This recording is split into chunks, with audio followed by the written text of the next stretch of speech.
Hi, this is Victoria Meyer. Welcome back to the Chemical Show, where chemicals means business. Today, I am speaking with Tom Fox, who is the president of the Compliance Podcast Network. So, Tom is the number one voice of compliance and founder of the award winning Compliance Podcast Network. He's a lawyer and an international best selling author with 33 books on compliance, business ethics, and leadership. So, Tom and I are going to be talking today about the role of compliance and the power of podcasting. Tom, welcome to the Chemical Show. Thank you. I'm really thrilled to be here with you. Tom, what's your origin story? How did you get started even being interested in pursuing a career in compliance? So I was a recovering trial lawyer. I defended petrochemical companies along the Texas Gulf Coast largely. So I had a lot of experience with health and safety in the 80s and 90s. And first decade of this century, I went in-house and I did contracts at Halliburton. I leveraged that position into a general counsel's position at another oilfield service company, who in 2007 had the largest bribery and corruption fine in the history of the world ever. Wow. There's a U.S. law called the Foreign Corrupt Practices Act, which prevents U.S. companies from engaging in bribery and corruption outside the United States. I was part of the new management team brought in to clean it up and put in a new compliance program. So that was really my first experience with compliance. I did that for a couple of years. The company got sold. My job went away. I decided what I really wanted to do with my life was race bicycles. So I went off on this great adventure to race bicycles. And I was over 50. I could ride in the senior division. I had great fun, got in great condition until one training ride, I got taken out by a Hummer. Ooh. So that ended my cycling career. Yeah. Fortunately, I wasn't banged up too badly. I was really bruised internally and just took forever to heal. So I was on a walker, then crutches and a cane. So after a couple of months of convalescence in the hospital and at home, I realized I was going to have to go back to work.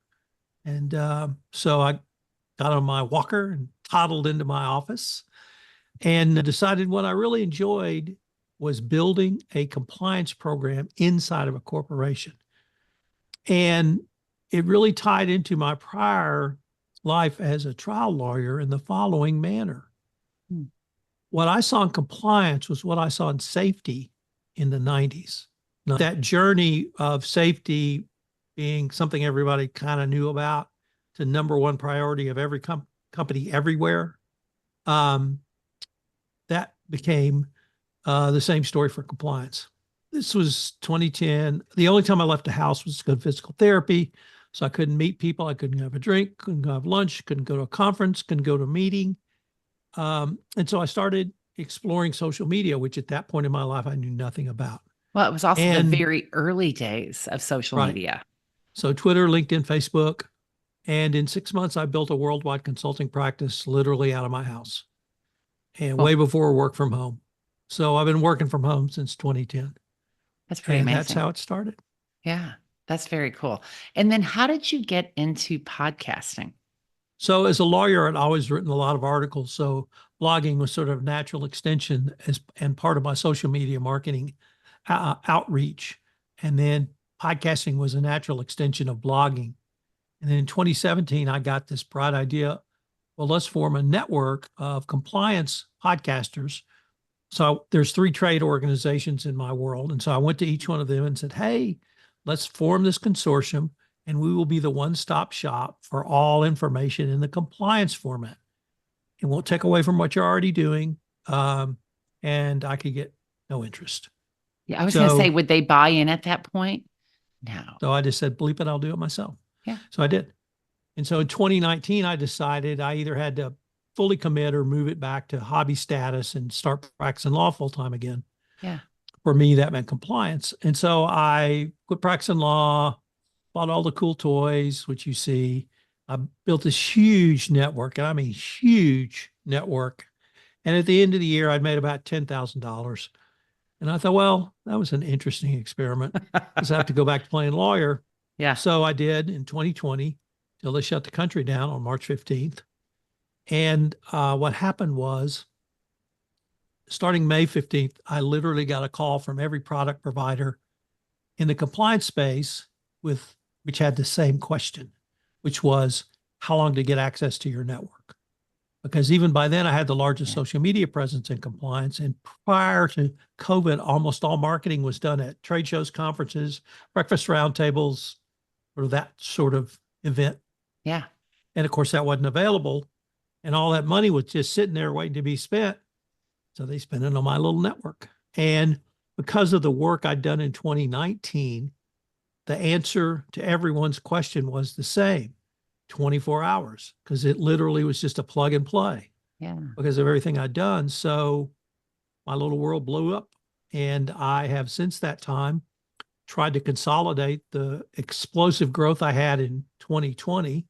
And like I went to 200,000 downloads a month in 1 month. And then, so I've just tried to grow that network now and make it more professional and see if it can be an ongoing viable business.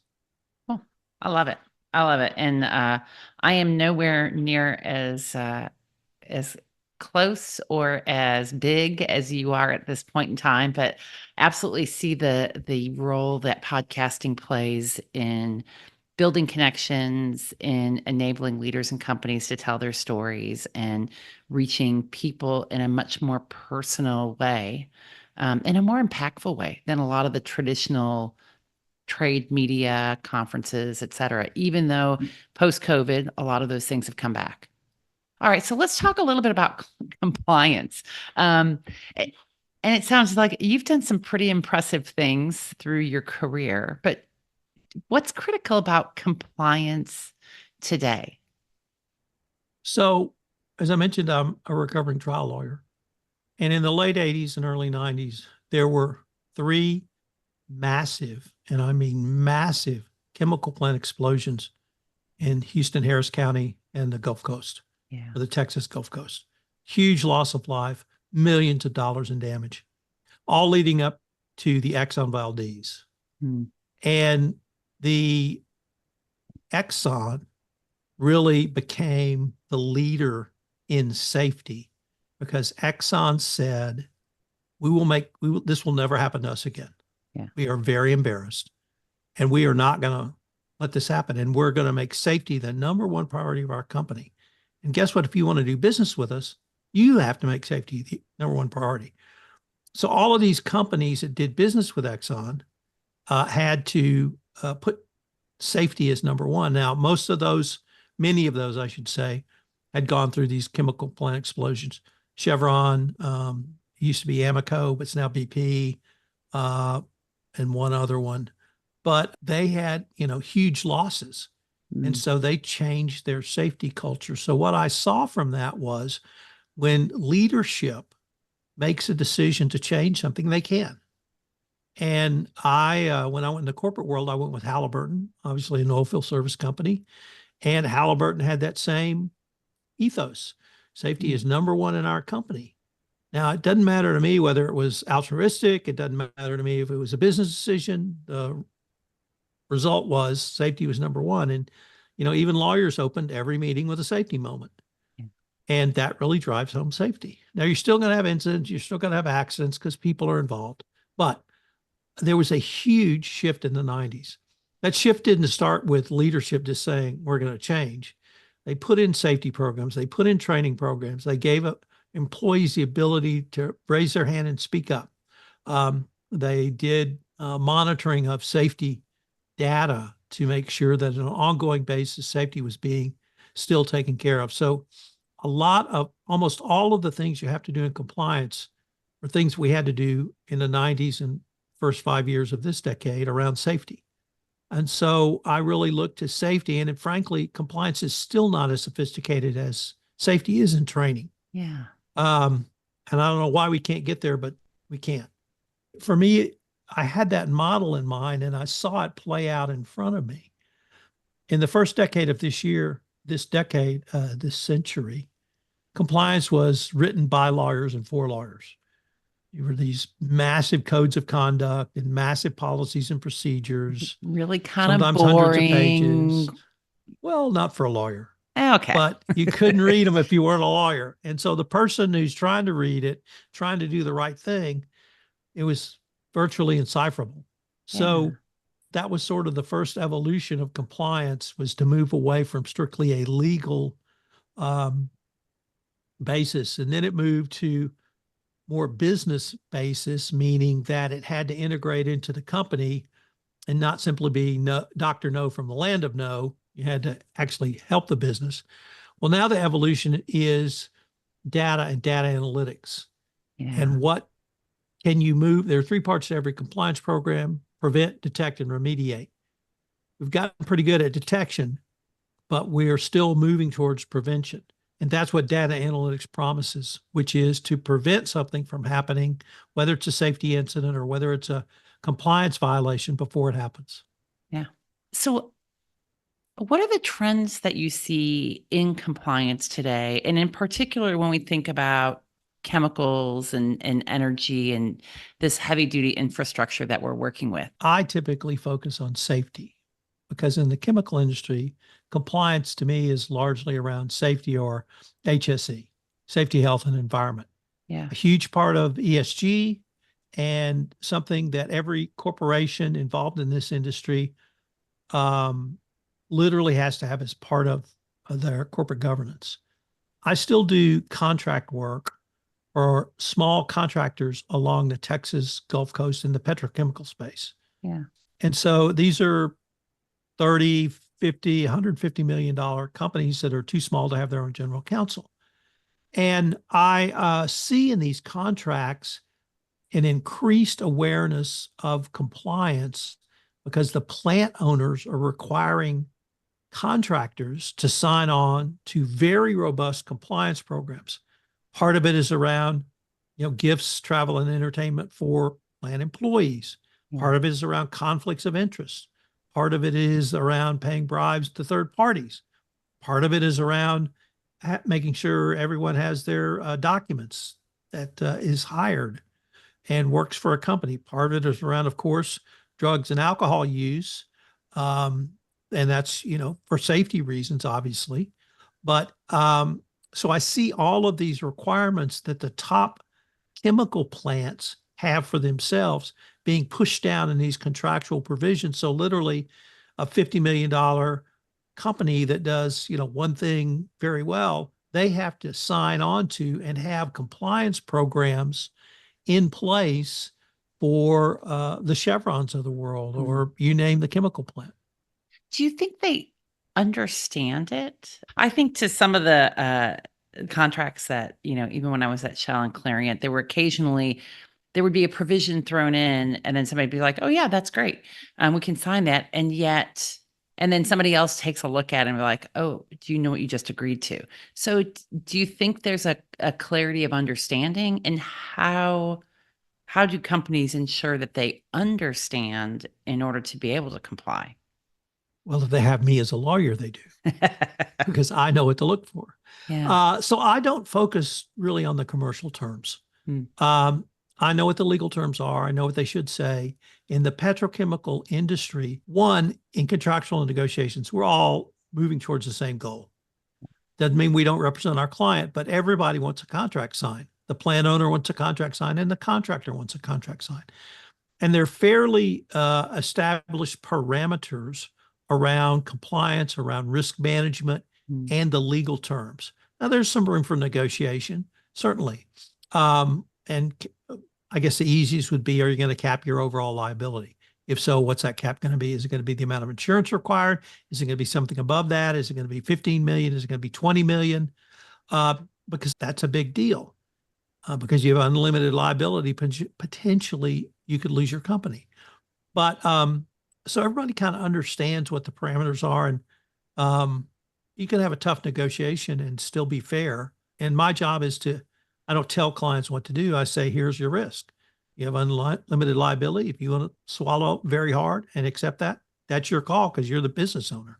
One of the challenges I hear from companies sometimes is different standards and understanding when they're working globally, right? Because depending on who you're dealing with, they don't always understand that, right? So a counterpart in India may not recognize that what they're doing, which may be a standard business practice to them, may actually be in conflict with a US perspective, a European perspective, et cetera. So do you see that often? It used to be more common, but now if you do business with a U.S. company and you're in India or you name the country, you're going to be generally aware that you're going to have to do business ethically and in compliance.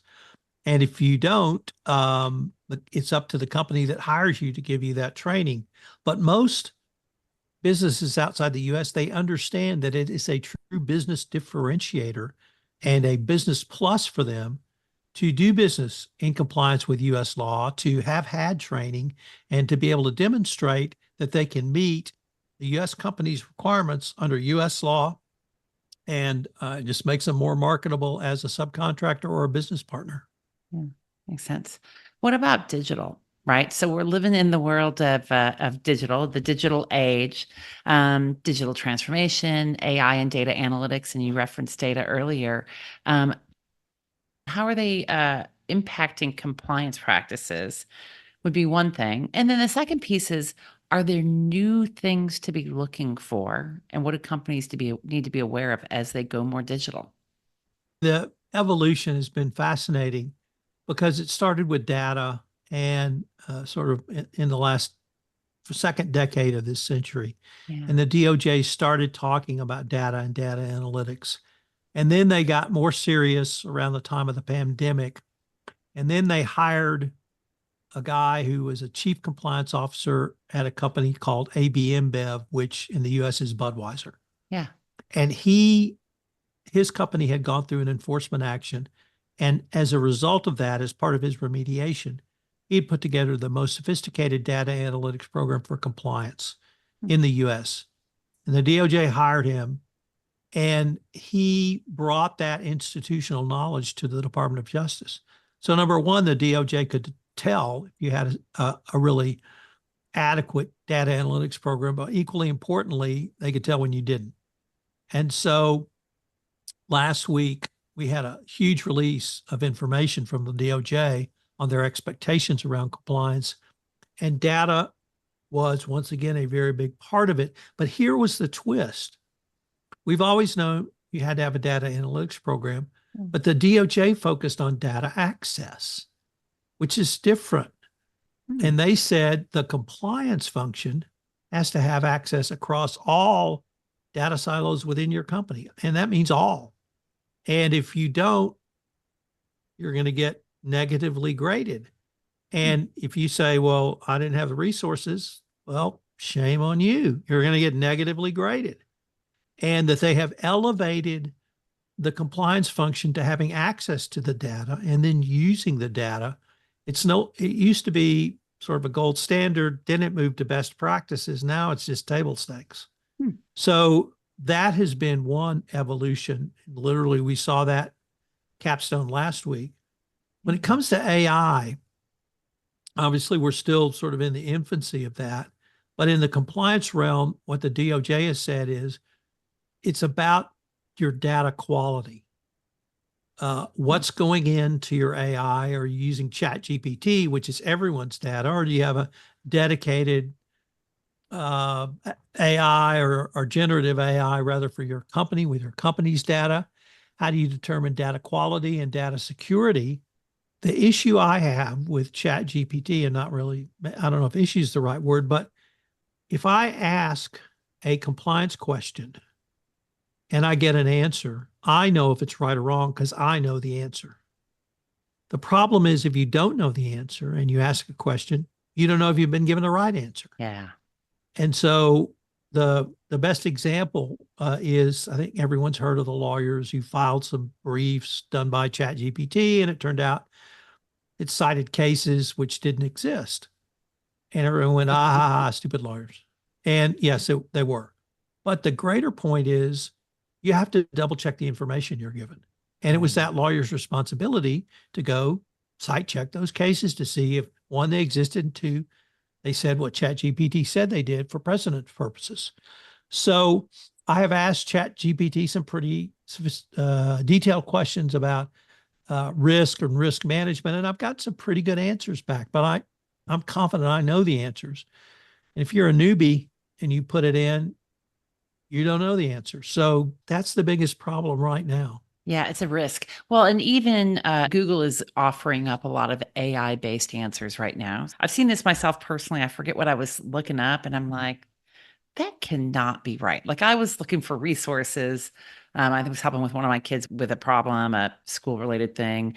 And I was like, I don't think I believe this. Right. And so um, it's presenting information that may or may not be factual. In fact, one example as well that came up recently, business colleague was telling me that she had gone on in and searched on the Chemical Summit, which is the conference that I host that I started last year. This is year two, and she's like, "Well, it's interesting. It came up with an AI answer. Um, it attributed the conference to a completely different company as the founder of the company. I don't know what's working behind the scenes. To your point, if you don't have at least a glimmer of what the right answer is, you could be really led astray. So Go ahead. yeah, this happened to me. I was researching a bank fraud case from the 90s, and there were two defendants, two men. Yeah. One of the men was married to Linda Carter, who was the original Wonder Woman. Yeah. And I vividly remembered that, for all the boy reasons. But uh, so I was Googling or our chat GPT to ask to tell me about the two defendants. And they said the defendant who was married to Linda Carter was married, actually, he was the son in law of the other defendant. Well, I knew that wasn't right. Huh. So I said, who is he married to? And it gave me the daughter of the co defendant. And I knew that wasn't right because it wasn't listed as Linda Carter. So the third query, I said, please describe the relationship between Linda Carter and this other woman, whoever it was. And it came back, we are sorry, we made a mistake. Robert Altman was married to Linda Carter, not so and so. So Yeah. number one, ChatGPT apologized. Two, it recognized it made a mistake. But if I had known that and was absolutely positive about that when I typed it in, I would have put the wrong information in whatever resource I was Yeah. creating. Well, and so this, I think, is one of those things that keeps people a little bit fearful. If I come back to compliance, you referenced the DOJ, and I think people's greatest fear around compliance, around anti-bribery, around all kinds of things, because you did not want to get called into a DOJ query, investigation, et cetera, et cetera. So my guess is people are a bit concerned, rightfully so, that one of the risks around AI, the risks around some of our digital solutions is there's a lot of imperfect information out there. And so sorting through that imperfect information is pretty challenging. Right. Now, I have found it very useful in terms of new ideas or give me different ways to think about things or put a transcript in and get a first draft of a something. So it Yeah. can be useful if you have a general understanding of the subject matter. So, and I'm sure it's only going to get better. But right now, what the DOJ said for compliance is you have to have clear visibility into the data. The data has to be secure Got and it. you have to know where the answer is coming from. And as a lawyer, if there's another example, I think it was Air Canada. They had a bot that customers could use on customer service questions. And the bot told some customer, do something this way and you'll get a refund. And it turned out it wasn't true. Hmm. And so he sued Air Canada, and Air Canada said, well, it wasn't us, it was the bot. No. One thing I learned a long time ago, if it went out under your name, you're responsible. Now you may have an indemnity right from somebody, but if you're in a chemical plant and there's an accident, they're going to come to you. So the same basic legal principles apply around AI. Once it Hmm. goes out under your name, it's yours. Yeah.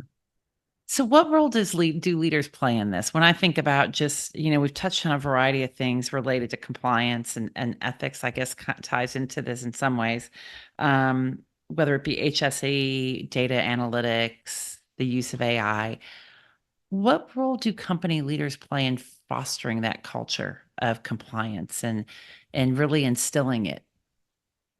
Leaders are absolutely necessary. It is absolutely necessary that they lead not simply in thought or in word, but in deed. Hmm. And they have to talk the talk and walk the walk. It does not work if your leaders do not lead by doing business ethically and compliance and demanding their company do business ethically and in compliance. So it's just like safety back in the 90s. When Exxon said we're going to change and they did, that came straight from the top. And that principle still holds true today. Mm. All right, Tom. So let's turn our talk to podcasting. So you have been on the air, I guess we could say, although you've been digital and on video and publishing podcasts for a decade, primarily about compliance. How is this influencing business and compliance? What do you see changing from the time that you started doing what you do to where we are today in terms of the role of podcasting in business, in compliance, in other areas? Sure. So for the business, there are 5 reasons to have a podcast. Number 1, thought leadership. Number 2, audience engagement. Number 3, relationship building. Number 4, content creation. And number 5, conversion. So each one of those is a little bit different and has a little bit different focus. You can have multiple reasons within there, but you need to have a reason for doing that. Having said that, every business should have a podcast, period. You are missing the boat if you don't have a podcast. Over 85 million people listen to multiple podcasts per week, and over 160 million people have listened to a podcast. Those numbers are just incredible. If you're not using a podcast format to publicize yourself and your company, you're missing an incredible resource. Number 1. Number 2 is, from a podcast, you can generate social media marketing content. You can create videograms, audiograms, tweets, LinkedIn posts, Facebook posts, Instagram posts. If you want to go all the way, you can do a TikTok post. But it's as powerful a marketing tool as you can have. It's not going to replace what you're doing, but it's going to supplement it. Yeah. People trust podcasts because of the audio format more than they trust the printed word or even visual or video. But if I go back to those 5 reasons to start a podcast, number 1, thought leadership. You want to show you're a thought leader. Well, here's the great thing about a thought leadership podcast. You get to learn from every person you talk to. And Absolutely. I see around corners further and faster than anyone in compliance. It's not because I'm the smartest person. It's because I'm talking to the smartest people. And I'm putting all those dots together because I'm talking to everyone. Yeah. And so it gives me the ability to improve my speaking skills, my book writing skills, my thought leadership skills, because I'm interviewing people. 2, relationship building. If you want to do business with a company, and I'll just use myself, I email them and say, my name is Tom Fox. I'm a solo lawyer. I have experience in contracts. I'd like to talk to you about doing contract work for you. They may or may not respond. If I email them and say, my name is Tom Fox. I have this podcast network. I want to interview you for a podcast, and I want you to talk about you. You will get 100% response 100% of the time, and it will be 100% yes. Yeah. Everybody wants to talk about themselves. 3, relationship building. Content creation. When we were getting ready for the pod, you asked me how I managed to write all these books. Well, it's because the podcast is a part of my content creation process. It can be a podcast leads to a blog post, leads to a white paper, leads to a chapter of a book.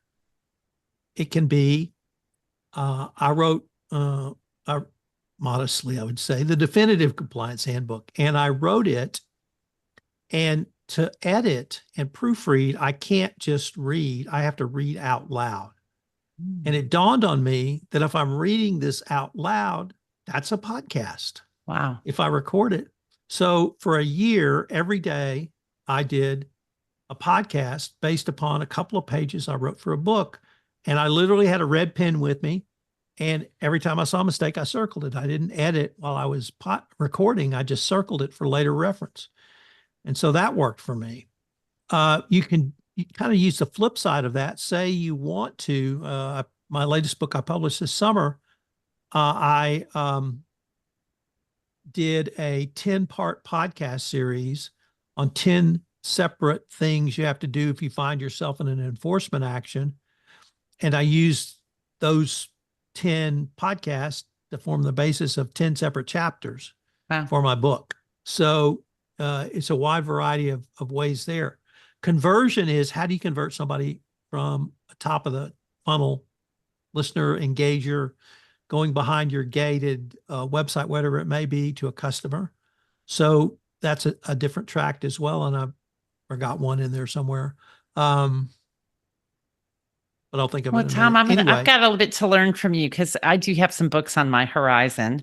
Um, Leaning in obviously to what I've done with the podcast. So, but you are way far ahead of me on that. So I'm going to have to learn some of your wisdom and methodologies. But I agree with you. I mean, I think uh, podcasting has a huge influence on business. And I certainly see it with the folks I interview, with the conversations I have, with the relationships I've built across the industry. And, one of the things that always amazes me when I talk to people, number one, just how personal it is, not just about me, but about the leader. And the number of times I've had people tell me, "Oh yeah, I listened to one of your podcast episodes when I was going to interview with that company or with that leader."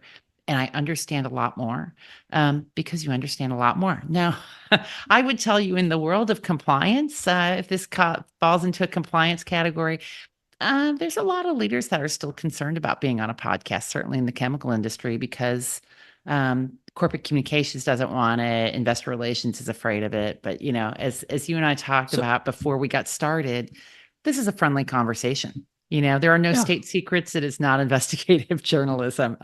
If you're looking for that, look elsewhere. So let me give you the best answer to that. Yeah, I read about a company that started an internal podcast for company employees only, yeah. and it was senior executives on whatever the topics were. And it turned out that the podcast was hugely successful, and not for the reason they started it. Hmm. It was successful because it humanized the ELT, Mm. who most people had never met. I mean, when I was at Halliburton, I think I knew one of 10 people on Right. the ELT, and that's because he was the general counsel and I was in the legal department. Yeah. But it actually drove positive corporate culture because they felt like they had a relationship with those people and that they could sit down literally, and if not talk to them, they could listen to them talk on a podcast. So it can be a great boon for your corporate culture if your leaders talk about themselves. Yeah. Love it. Love it. Love it. Tom, this has been fun. Where can people find you and your podcasts and your podcast network? They can find the podcast network at www.compliancepodcastnetwork.net. You can find me on LinkedIn at Thomas R. Fox. You can email me at tfox@tfoxlaw.com, or you can call me at 832-744-0264. If you've thought about having a podcast, I'd love to talk to you. Or if you just want to chit chat, I'd love to talk to you. Awesome. Love it. Tom, thank you so much. And thank you everyone today for joining us. Keep listening, keep following, keep sharing, and we'll talk with you again soon.